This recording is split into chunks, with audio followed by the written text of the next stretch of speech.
देखो, ये वरुण देव किसके देव है? भागवत के दूसरे स्कंद और तीसरे स्कंद में कथा है, हर इंद्रिय के देव है। इसी तरह से जिह्वा के देव कौन है? वरुण देव। तो जे 6 प्रकार के जो रस रहते हैं, खाटो, तीखो, मोड़ो, कड़ियो, આપણે કડવો, ગળ્યો અને તુરો, આ બધા રસોનું જ્ઞાન આપણને કઈ ઇન્દ્રિય દ્વારા થાય? જીભ દ્વારા. માણસને રાસલીલામાં પ્રવેશ મેળવવો હોય તો રાસલીલામાં પ્રવેશ મેળવવા માટે સૌથી પહેલામાં પેલું તો કે ઇન્દ્રિયો પર નિગ્રહ થાય. ઇન્દ્રિયોનો નિગ્રહ કરીએ એટલા માટે નિરોધ લીલા, એટલા માટે ભાગવતો જે 10મો સ્કંદ છે એને નિરોધ લીલા કહેવાય. મન અને ઇન્દ્રિયોનો નિગ્રહ કરવાની જે લીલા ભગવાને કરી એ લીલાઓનો આધ્યાત્મિક અર્થ છે.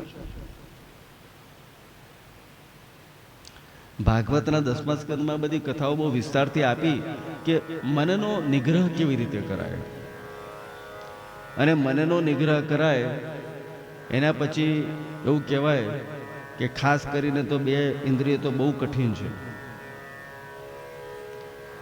તમે બધી ઇન્દ્રિયો પર અંકુશ મેળવી શકો, પણ એવું કહેવાય કે જીહવા અને ઉપસ્થ. જીવા એટલે જીભ, અને કામ સુખ પ્રાપ્ત કરવાની મનમાં જે ઈચ્છા શક્તિ છે એ જીતવી બહુ કઠિન છે. વરુણ દેવનો પરાભવ એટલે એવું કહેવાય કે ઇન્દ્રિયો પર, અને ખાસ કરીને જીહવા રૂપી જે ઇન્દ્રિય કહેવાય એની પર નિયંત્રણ. फिर से मैं दोहरा दूं, जीवन में यदि सुखी होना चाहते हो तो 2 चीजों को छोड़ो, स्वाद और वाद. વધારે શાસ્ત્રો, પુરાણો, ઉપનિષદો, વેદો, વેદાંતો આ બધી વાતો કદાચ સમજમાં ના આવે તો જીવનમાં 40 પછી એવો થોડોક પ્રયત્ન કરવો કે સ્વાદથી મુક્ત કેવી રીતે બનાય. પ્રયત્ન એવો કરવો કે વાદ વિવાદમાંથી મુક્ત કેવી રીતે બનાય. થોડોક સ્વાધ્યાય કરો, થોડાક પાઠ કરો, થોડીક સ્તુતિ કરો.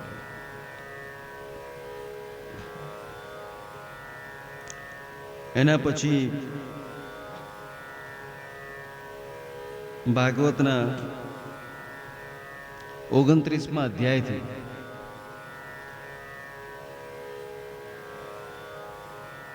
રાસલીલામાં પ્રવેશ થાય છે. સુખદેવજી મહારાજ કહે છે કે ભગવાન અપી તારાત્રિ શરદોત્ફુલ્લ મલ્લિકા વિક્ષરંતુ મનશ્ચક્રે યોગ માયામ ઉપાસરિત. પરીક્ષિત, શરદ ઋતુ હતી અને શરદ ઋતુમાં શરદોત્ફુલ્લ મલ્લિકા એટલે શરદ ઋતુમાં જે ખીલે એવા પુષ્પો કેવા કેવા તો કે બેલા, चमेली आदि सुगंधित पुष्प खिलकर महक रहे थे. तब भगवान ने चीरहरण के समय गोपियों के जिन रात्रि का संकेत दिया था वह रात्रि आई.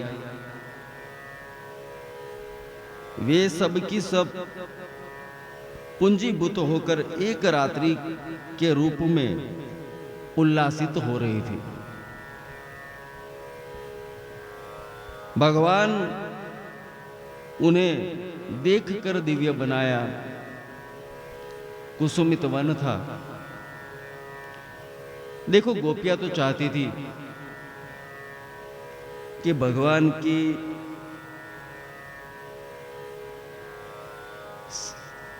कृपा हम पर हो और भगवान का ऐसा सानिध्य प्राप्त हो जिन सानिध्य को हजारों साल से ऋषि मुनि भी तरसते हैं.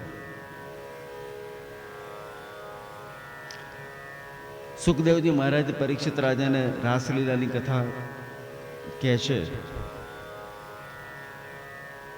રાસલીલામાં એવું કહેવાય કે 3 સિદ્ધાંત મુખ્ય છે. રાસલીલામાં કોઈ સ્ત્રીના શરીર કે પુરુષના શરીરનો સંબંધ નથી. રાસલીલામાં કામ સુખની વાત નથી. અને રાસલીલા એ જીવ અને શિવ ના મિલનની કથા છે. પણ રાસલીલાના બધા જ માણસો અધિકારી હોતા નથી. જો અહીંયા શબ્દ વાપરે કે ભગવાન પીતા રાત્રિ, ભગવાન શબ્દ શા માટે વાપર્યો? જો જેની પાસે ધન હોય એને શું કહેવાય? ધનવાન. જેની પાસે રૂપ હોય એને શું કહેવાય? રૂપવાન. પણ જેની પાસે ભગ હોય એને શું કહેવાય? ભગવાન. તો ભગવાનમાં કયા કયા 6 ગુણ છે? જેવી રીતે મારામાં અને તમારામાં અને જીવ માત્રામાં 6 દુર્ગુણ છે. કયા કયા? તો કે કામ, ક્રોધ, મદ, મોહ, લોભ અને મત્સર. એવી રીતે ભગવાન કેવા છે? તો કે ઐશ્વરસ્ય સમગ્રસ્ય વીર્યસ્ય યશ સહસ્રિય. તો ભગવાનમાં 6 ગુણ છે. કયા કયા? તો કે ઐશ્વર્ય. પછી બીજું શું? તો કે વીર્ય એટલે પરાક્રમ. ત્રીજું યશ. ચોથું શ્રીય. પાંચમું જ્ઞાન. અને છઠ્ઠું વૈરાગ્ય. તો આવા 6 ગુણ જે ધરાવે છે એને શું કહેવાય? ભગવાન કહેવાય. તો ફરીથી વાત તમને યાદ અપાયું કે રાસલીલામાં ગોપીઓના શરીર સાથે સંબંધ નથી. જો રાસલીલા 3 પ્રકારે થઈ. આપણે તો એક રાસલીલા જાણીએ, પણ ગોવર્ધનની લીલા જ્યારે ભગવાને કરી ત્યારે વૃદ્ધા સાથેનો રાસ છે. હેમંત માસમાં જ્યારે કાત્યાયની માતાની જ્યારે પૂજા કરે છે એ સાથે બાલિકાઓ સાથે રાસ છે. અને રાસલીલામાં કેવી ગોપીઓ છે? તો કે સુમધ્યમાં ગોપી છે.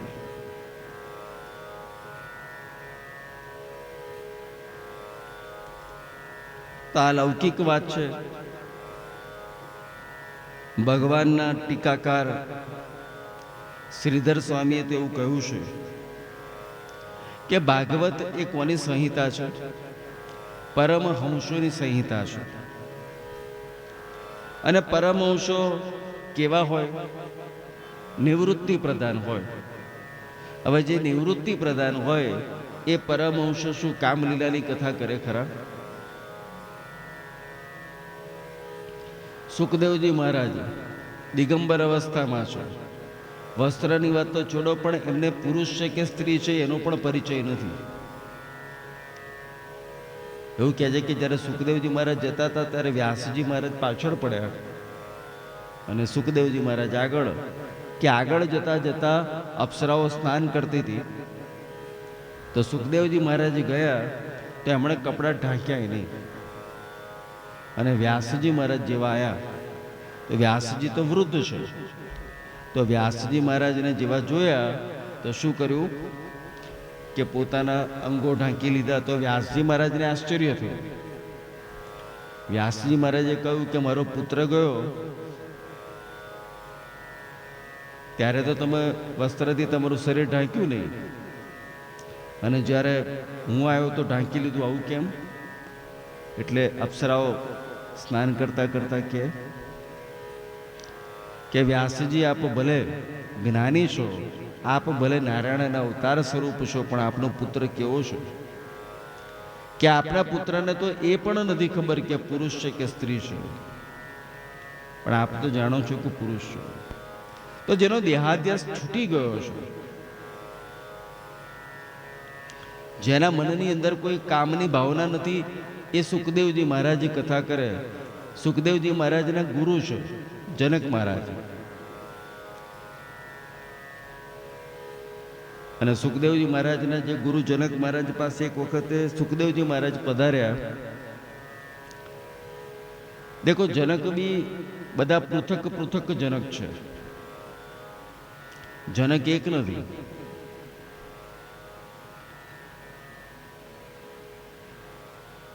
નિમિ રાજાના વંશથી જેટલા આગળ થયા બધા જનક કહેવાય. તો સીતાજીના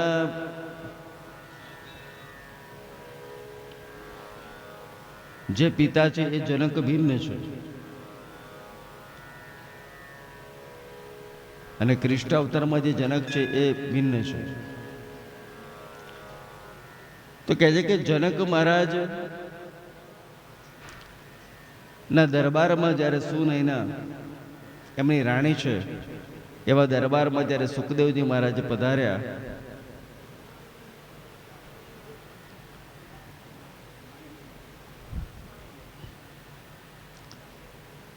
નારદ મુનિ પણ ત્યાં પધાર્યા, ત્યારે સુખદેવજી મહારાજ અને નારદ મુનિને જોઈને જનક મહારાજ મનથી નક્કી ન કરી શક્યા કે આમાં ઉત્તમ કોણ.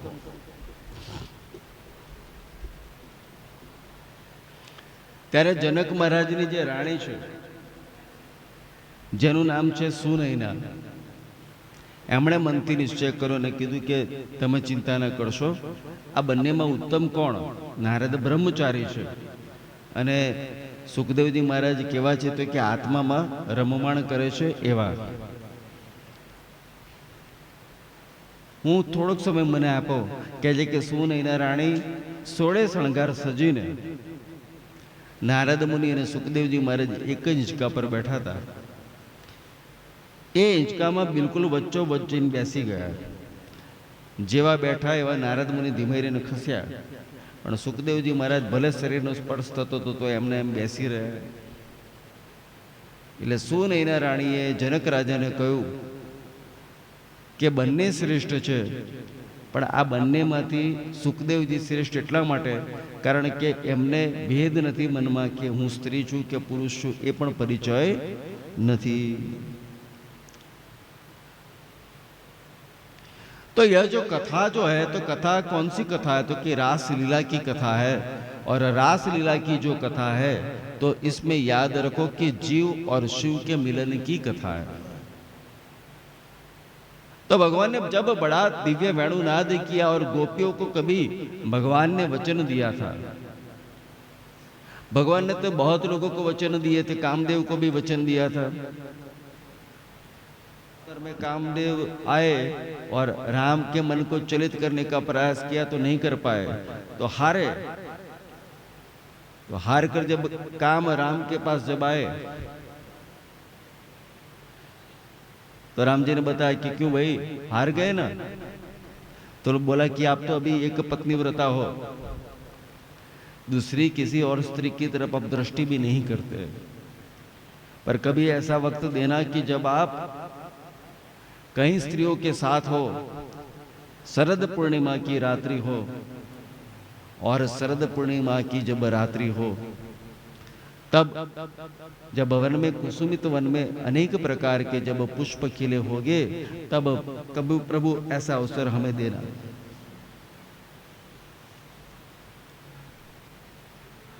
तो कामदेव को भी भगवान ने वचन दिया था कि जब कृष्ण अवतार होगा तब ऐसा भी मौका आएगा कि हम अनेक स्त्री के साथ रहेंगे, फिर भी तुम चलित न कर पाओगे. रामावतार में भगवान राम जब वन गमन कर रहे थे तो कहीं ऋषि मुनियां नाक पकड़ के बैठे थे, ध्यान करके थके, योग करके थके, नीति नीति वेद पुकारे, पर वहां पहुंचना बड़ा मुश्किल है. प्रभु आप ही कृपा करो. तो द्वैत जो वाद है, मैं और तू, और अद्वैत जो वाद है, प्रभु ऐसे अद्वैत तत्व की प्राप्ति कैसे हो?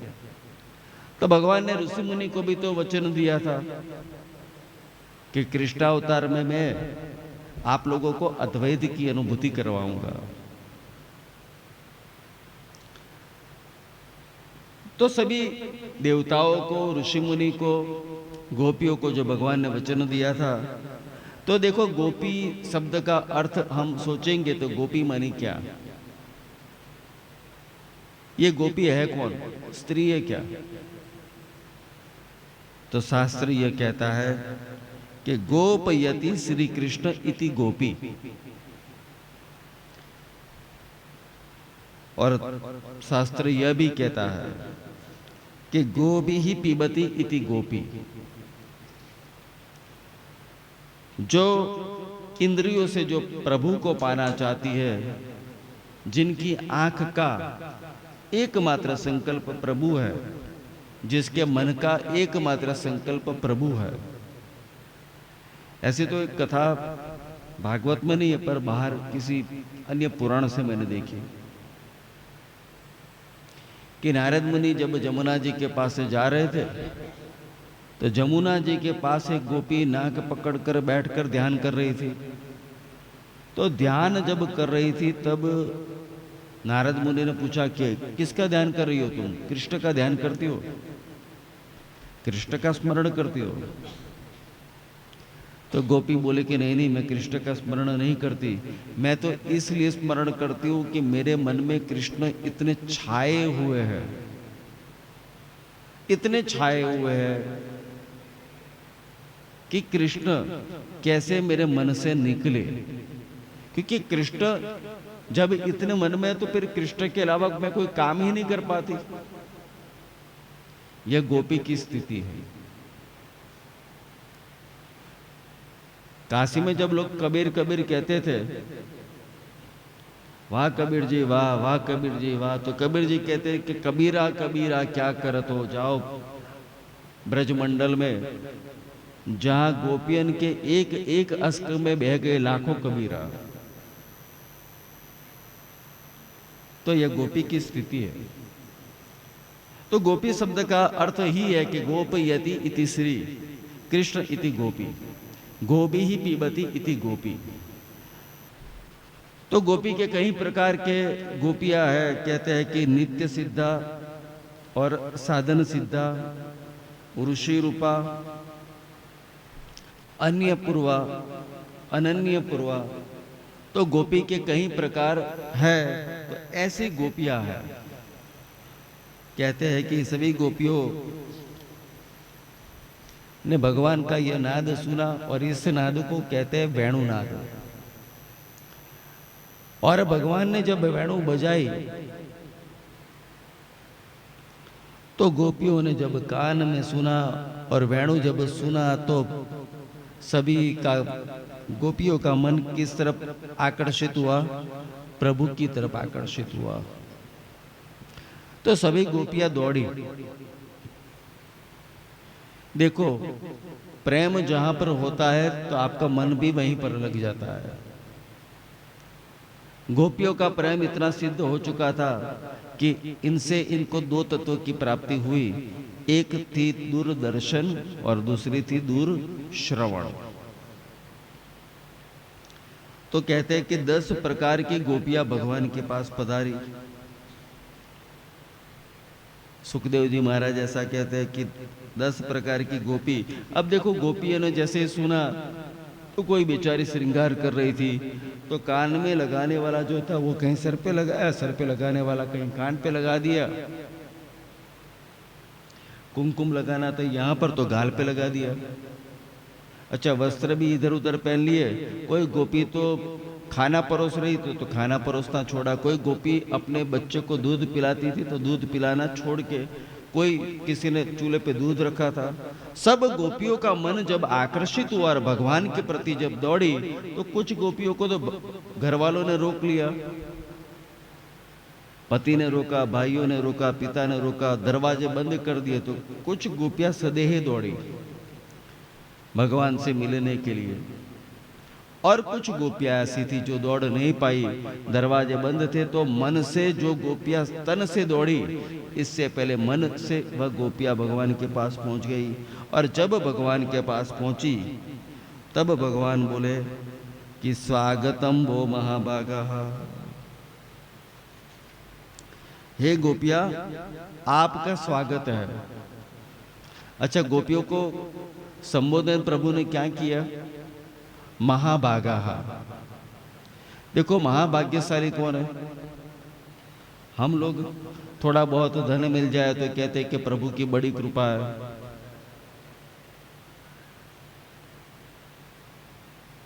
थोड़ा बहुत नाम मिल जाए, थोड़ा बहुत यश मिल जाए तो हम कहते हैं कि प्रभु की बड़ी कृपा है। महाभाग्यशाली कौन? तो कि महाभाग्यशाली वो है जिसे प्रभु की कृपा प्राप्त हो और प्रभु का सानिध्य प्राप्त हो। इसीलिए भगवान ने कहा कि स्वागतम वो महाभागा। फिर पूछा कि किम, प्रिय तो है आप, प्रियम किम करवाणी वह, बतलाओ तुम्हें प्रसन्न करने के लिए मैं कौन कौन सा काम करूं। करवाणी वह। फिर भगवान ने ही मनोमन सोच लिया और भगवान ने सोचकर बोला कि व्रजस्यानामयम कच्चित मृतागमन कारणम। वन कैसा दिख रहा है, कुसुमित वन, यह देखने के लिए आई हो। पूर्णिमा की रात्रि के वक्त में जो वन दिखता है वह देख लिया तो आई हो, पर चली जाओ। अब तो देख लिया वन, वन में कई प्रकार के पशुओं का भय रहता है, वन में कई प्रकार के और भी विषैले पशुओं का भय रहता है। जाओ, चली जाओ। पर देखो, ये प्रेम की भाषा है और प्रेम की भाषा में हा शब्द का अर्थ समझना चाहिए ना, और ना शब्द का क्या अर्थ समझना चाहिए, हा। प्रेम में कभी मैं तो होता ही नहीं। एक यूनानी बड़ी सुंदर कथा है। एक प्रेमी अपनी प्रेमिका को मिलने के लिए गया तो दरवाजा बंद था, तो रात को दरवाजा खटखटाया और दरवाजा खटखटा कर कहा कि दरवाजा खोल। तो अंदर से आवाज आई, कौन? तो प्रेमी ने कहा कि मैं।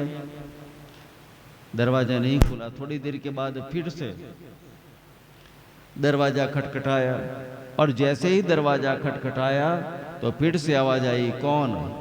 तो प्रेमी ने कहा, मैं। ऐसा करते करते आधी रात बीत गई और आधी रात बीतने के बाद मन में ख्याल आया, फिर से आवाज आई कि कौन? तो निकला, मैं नहीं, तू ही तू, तेरे अलावा है भी कौन? तो प्रेम का जो मार्ग जो होता है, इसमें हा का अर्थ क्या समझना चाहिए, ना। और ना बोले तो इसका अर्थ क्या समझना चाहिए, हा। भगवान एक रूप से तो कहते हैं कि तुम चली जाओ, तो वाणी का तो शब्द क्या है, तुम चली जाओ। पर मन से प्रभु कहती है कि इतने वक्त के बाद जब आप आई हो और यहां तक पहुंची हो तो फिर जाना मत, रुक जाओ कुछ वक्त यहां पर। तो भगवान तो फिर बार बार कहते रहते कि रजन ये सा घोर रूपा घोर सत्व निषेविता। अब घोर अंधकारी रात तूने देख ली, अब चली जाओ। भगवान ही कहते हैं, फिर बार बार प्रलोभन दी देते कि भागने के वापस जाने का कारण क्या है, तो कि मातरः पितरः पुत्रा भ्रातरः पतयश्च। तुम्हारे माता पिता भाई बंधु वगैरह सब तुम्हारी चिंता करते होगे कि ये सब गोपियां गई कहां पर। तो फिर भगवान ही कहते कि देखो, पुरुष कैसा भी क्यों ना हो, रोगी हो, धनहीन वृद्ध हो सकता है कि तुम्हें पसंद ना हो, फिर भी पति जो होता है वही परमेश्वर होता है, तो घर वालों से दूर होना नहीं चाहिए। तो गोपियों ने कहा कि देखो, किसी स्त्री का पति यदि परदेश गया है और परदेश गए हुए पति के पास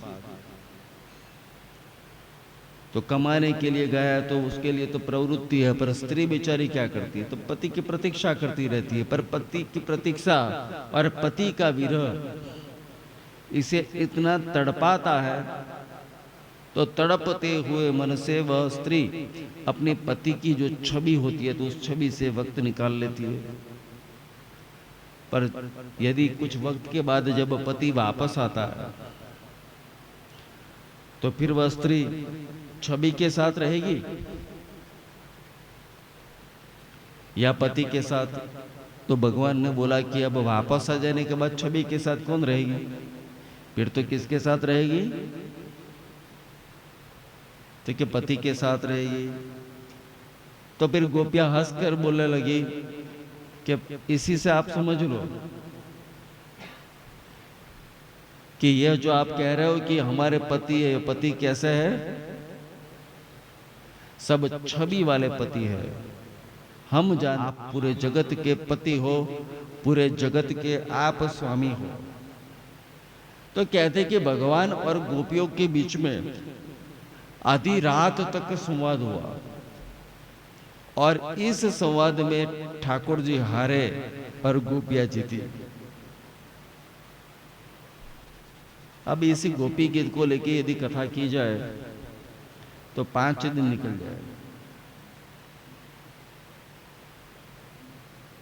वेणु गीत को लेकर यदि कथा की जाए श्रद्धा से, भाव से, तो 3 दिन निकल जाए। भगवान की ऐसी ऐसी कथा है। और 10वां जो स्कंद जो है, तो 10वां स्कंद क्या है? भगवान का हृदय है। और हृदय में क्या निवास करता है? तो कि हृदय में प्राण रहता है।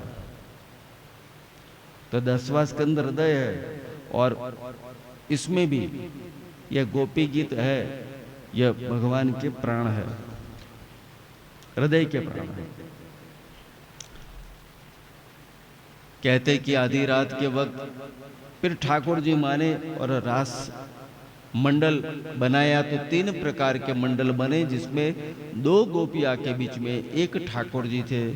कोई एक मंडल ऐसा था कि जिनमें पूरा मंडल था और मंडल के बीच में ठाकुर जी थे। और एक तीसरा मंडल बना, जिस तीसरे मंडल में प्रत्येक गोपी के साथ कृष्ण थे।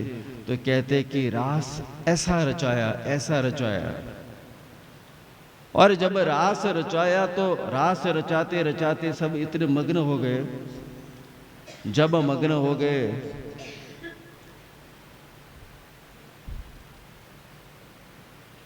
तो सभी गोपियां भूल गई कि कोई और भी उपस्थित है। तो सब गोपियों को क्या लगा कि भगवान मेरे हैं। देखो, यह भावना कभी करनी नहीं चाहिए। भगवान के हम हैं दास। और वृत्तासुर ने तो बड़ी सुंदर स्तुति की, तो कहा कि मैं तो आपके दास होने का भी काबिल नहीं हूं, पर आपके जो दास है उन दासों का भी मैं दास बनूं। प्रभु ऐसी कृपा करिए। पर गोपियों के मन में यह भावना आई कि प्रभु हमारे हैं, हमारे अलावा किसी के है नहीं।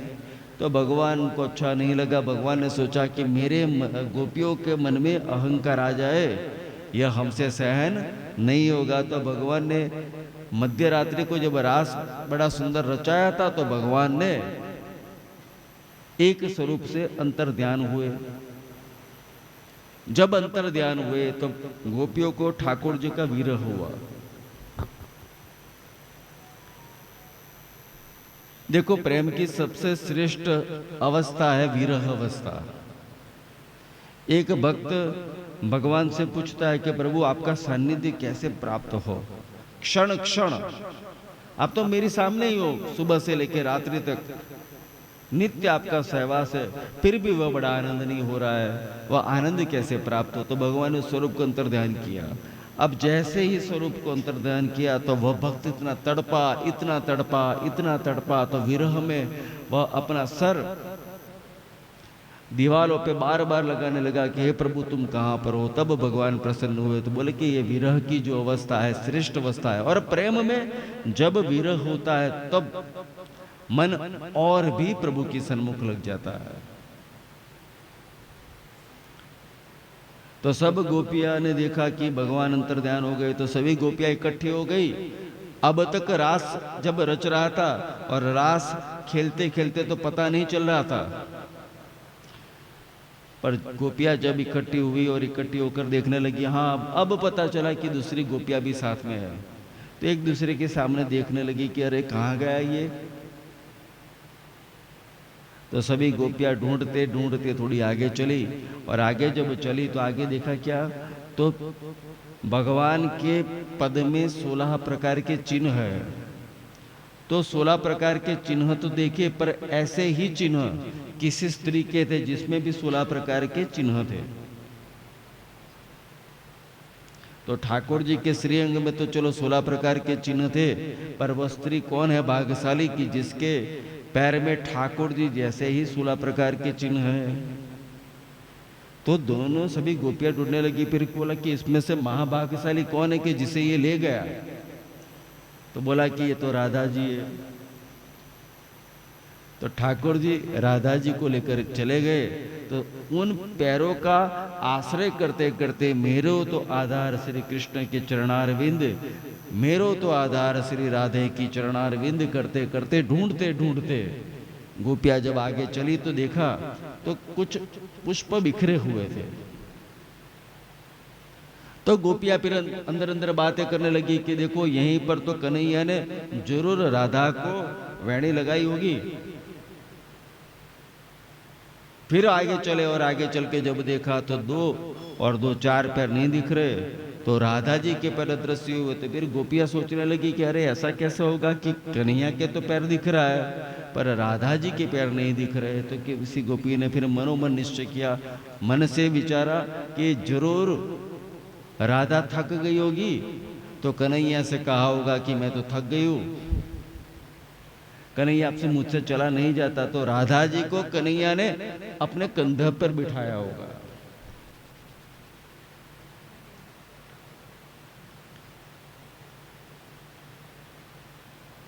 तो ऐसा सोते सोते फिर आगे चले।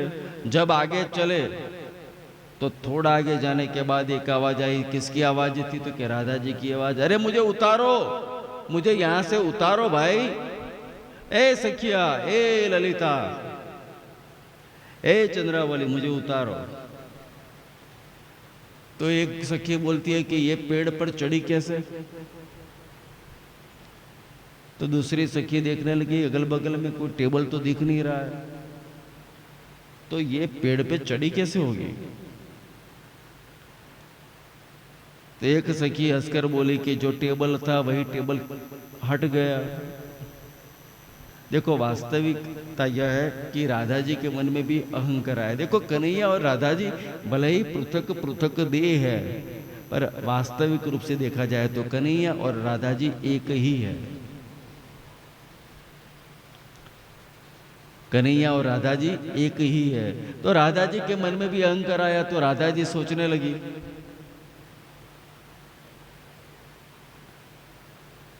अब देखो राधा जी के मन में कभी अहंकार आता है क्या। पर जब गोपियों को विरह हुआ तो राधा जी ने सोचा कि मेरे बिना गोपियों को भगवान का मिलन भी कैसे होगा। तो स्वयं राधा रानी ने अहंकार किया और अहंकारवश राधा जी मन में सोचने लगी कि सब गोपियों को छोड़कर कन्हैया सिर्फ मुझे लेकर आए। तो भगवान ने स्वरूप अंतर्ध्यान किया और राधा जी फिर गोपियों के साथ मिलकर यमुना जी के किनारे पर आए और सब उदासीन अवस्था में गीत गाने लगे। उस गीत को कहते हैं गोपी गीत।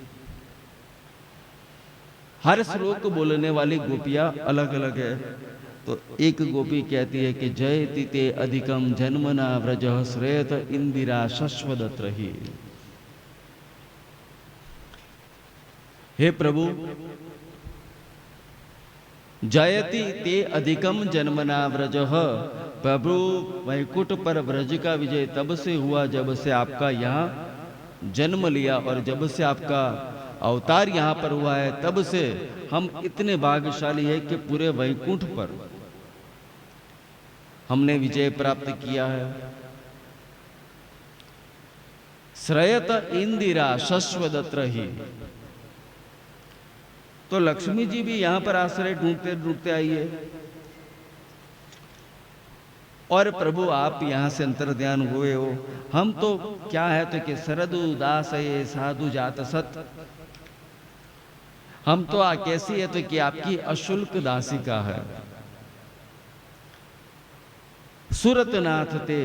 भगवान का संबोधन दूसरे श्लोक में क्या करती है। देखो हर श्लोक में संबोधन भी भिन्न भिन्न प्रकार के, इसके अर्थ भी बड़े विस्तार से देखे जाए तो इसके भी कुछ आनंद, कुछ अलग इसमें सुरतनाथ कहती है। और फिर अपनी पात्रता बताती है, तो क्या कहती है कि हम तो आपकी कैसी दासी है जिसके लिए आपको कोई मूल्य ये नहीं करना पड़ता। तो कहते कि प्रभु आप सुरतनाथ ते असुल्क दासिका वरद निग्नतो नेह किम बदह, तो हमारा वध मत करिए, क्योंकि आपके विरह से तो हमारे प्राण ही चले जाएंगे। और प्राण ही ले लेते तो फिर विष जला पे याद व्याल राक्षसात वर्ष मारुताद वैद्युतानलात, और मारने ही थे तो फिर मर जाने दिया होता दावाग्नि से, कालिया नाग के विष से मर जाने दिया होता। इन राक्षसों से जब हमें बचाया गया तो प्रभु आपने बचाया क्यों? तो बड़े सुंदर भावार्थ है हर श्लोक के। और फिर एक गोपी तो ब्रह्मा जी को भी कोसती है कि प्रभु तूने ये आंखों की पलक क्यों बनाई? ये पलक भी हमें बाधा देती है। जब ऐसा होता है तो उतना समय भी हम ठाकुर जी के दर्शन से वंचित होते हैं।